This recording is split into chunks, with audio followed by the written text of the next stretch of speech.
محمد طیب صاحب رحیم یار خان سے ان کا سوال ہے کہ اے آئی ایک تو یہ کہ کام کیسے کرتی ہے، دوسرے یہ کہ میرے خیال میں یہ پوچھ رہے ہیں کہ اے آئی کے جواب کیسے ہم یہ چیک کریں کہ وہ صحیح ہے نہیں ہے۔ اے آئی جو ہے وہ اگر آپ ایک طرح سے دیکھیں تو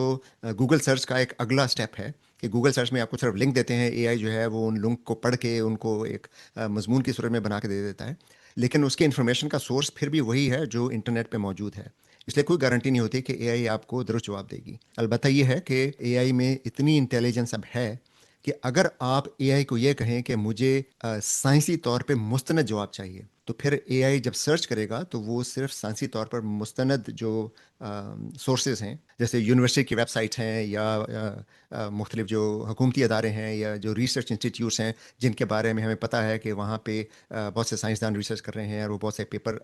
پبلش کرتے ہیں، اور ان کے سورسز سے جو انفارمیشن نکلتی ہے وہ درست ہوتی ہے، یا یونیورسٹیوں کی جو ویب سائٹ ہیں تو صرف ان